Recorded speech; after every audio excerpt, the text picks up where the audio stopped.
দেখাবেন ডিবি অফিসে তুলে নিয়ে পাশা ওই যে পাশার ছবিটা খালি বের করে দেবেন। এছাড়া তো নাই তো কিছু। ছাগলের 3 নাম্বার বাচ্চার মতো বানিয়ে ফেলেছে, সবাইকে মাইনাস করে বিরোধী দল হতে চায় জামাত।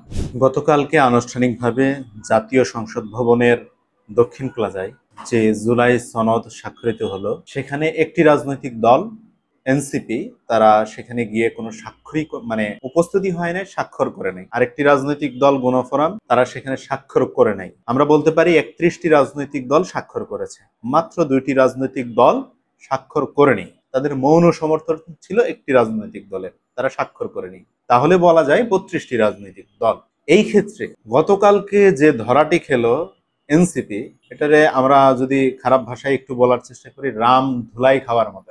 জামাতের পরামর্শে, জামাতের বুদ্ধিতে তারা জুলাই সনদ স্বাক্ষর করবে না।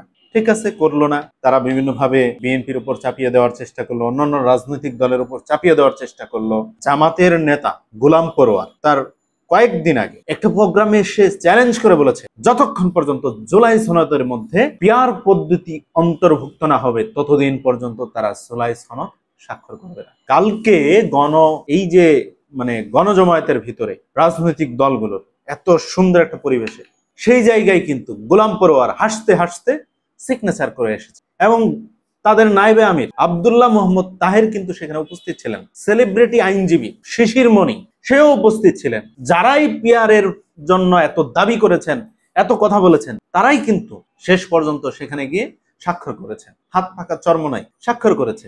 শুধু তাদের নাকে রশি লাগিয়ে যে রাজনৈতিক দলটিকে নাকে রশি লাগিয়ে ঘুরেছে, সেই রাজনৈতিক দলটি বাস খেয়েছে এনসিপি। ছাগলের 3 নাম্বার বাচ্চার মতো বানিয়ে ফেলেছে। আপনারা দেখেছেন গণ অধিকার পরিষদের নুরুল হক নূর জাতীয় পার্টির সাথে একটা হামলা, ধাওয়া পাল্টা দেওয়া, পরবর্তীতে প্রশাসন তার উপর গায়ে হাত তুলে, সেটা তো জামাতের পরামর্শে জাতীয় পার্টিকে নিষেধের জন্য তারা দৌড়াইছে। পরবর্তীতে কি হয়েছে, এই জামাতই তাদেরকে আবার প্রশাসন দিয়ে মাইর খাওয়াইছে। এইরকম তাদের যে প্ল্যানিং একটা খেলা, সেই খেলার মধ্যে যারা পড়বে তারা ধ্বংস হবে। বর্তমানে আউট অফ সিলেবাস হয়ে যাচ্ছে যেমন এনসিপি। গত কিছুদিন আগে গণ অধিকার পরিষদ খুব আলোচনার টেবিলে ছিল, এখন আছে?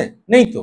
এখন আলোচনার টেবিলের বাইরে এইরকম ভাবে আলোচনার টেবিল থেকে বাইরে করার জন্য পরিকল্পিত জামাতের প্ল্যান, এনসিপি মাইনাস, জাতীয় পার্টি মাইনাস, গণ অধিকার পরিষদ মাইনাস, এভরিথিং সবাইকে মাইনাস করে বিরোধী দল হতে চায় জামাত। এই খেলা যারা না বুঝবে তারা রাজনীতিতে আসলে পরিপক্ক না, তাদের আরো সময় লাগবে। রাজনৈতিক মেধা তাদের আরো বেশি প্রজ্ঞা হওয়ার জন্য, আরো মেধা তৈরি করার জন্য সময় লাগবে। তো এনসিপি আসলে, এটা আমি যেটা মনে করি, ছেলেপেলেদের একটা ক্লাব, এটা আসলে রাজনৈতিক দল না।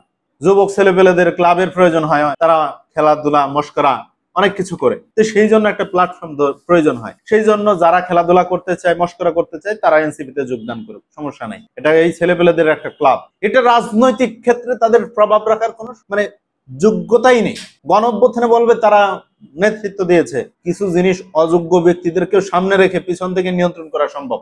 আসিফ নাহিদ এদেরকে সামনে রাখা হয়েছে যে এরা কথা বলতে থাকুক, সমস্যা নাই তো, তারা বলুক, এরা ডিক্লারেশন দেখ, বিভিন্ন প্রোগ্রাম থেকে শুরু করে নানান কিছু তারা বলতে থাকুক, কোনো সমস্যা নেই। কিন্তু হ্যাঁ, এরা কোনো কিছু করার মতো সক্ষমতা নাই। দেখেন আসিফ কয়টা গুলি খাইছে, নাহিদ কয়টা গুলি খাইছে, কয়টা মামলার আসামি হয়েছে, দেখাবেন ডিবি অফিসে তুলে নিয়ে পাশার ছবিটা খালি বের করে দেবেন। এছাড়া তো নাই তো কিছু, এছাড়া কিছু নাই।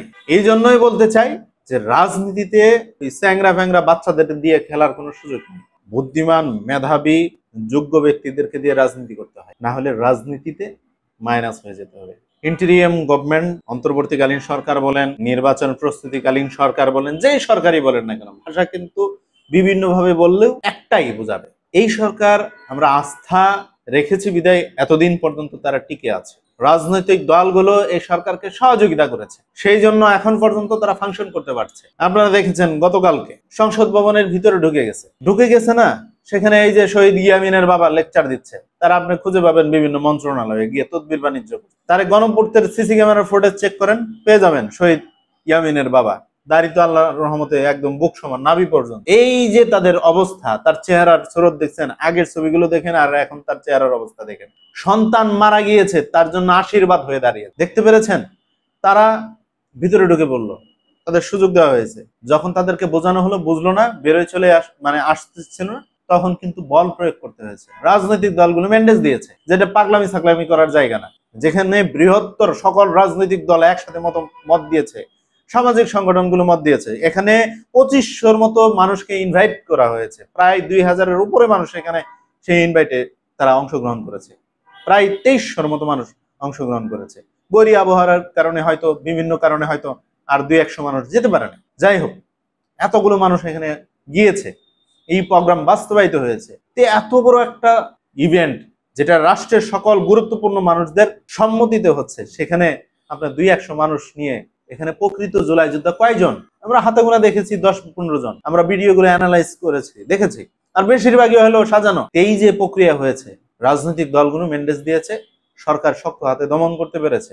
আমরা বিশ্বাস করি, আমরা সমর্থন দিয়ে যেতে চাই অন্তর্বর্তীকালীন সরকারকে, যেহেতু ডক্টর ইউনূস সাহেব বারবার ঘোষণা দিচ্ছে ফেব্রুয়ারিতে নির্বাচন, ফেব্রুয়ারিতে নির্বাচন। গতকালকে বলেছেন, জাতিসংঘের ভাষণে বলেছেন, এর আগে বলেছেন, বারবার বলে আসছে। ইনশাল্লাহ ফেব্রুয়ারিতে নির্বাচন, সুষ্ঠু ফেয়ার নির্বাচন হবে, আমরা সেটা আশা রাখি। ইনশাল্লাহ আমাদের আশা কখনো নিরাশ হবে না। আসলে আমি যে ফানি টাইপের ভিডিওটা করেছি, এটা আসলে মানে মজা করেই করা হয়েছিল, একটু দুষ্টামি করে। আসিফ নাইজ এরা যারা ছিল সবাই তো আমাদের ছোট ভাই, একসময় আমরা গণ অধিকার পরিষদের রাজনীতি করেছি। এই এনসিপির যারা আছে এখানে বেশিরভাগই আমাদের ছোট ভাই, তো ওইটাকেই আমি আসলে মেন করে দুষ্টুমি করেছি। এই আর কি, দুষ্টুমিমূলক একটা ফানি ভিডিও ছিল। আমরা রাজনীতি করি, আমাদেরও তো একটা দুষ্টুমি মনে থাকতে পারে, তো আমরাও কন্টেন্ট ক্রিয়েট করি, তো সেই ক্ষেত্রে একটু দুষ্টুমি করে একটা 40-50 সেকেন্ডের একটা ভিডিও করা হয়, সেটা মোটামুটি এখন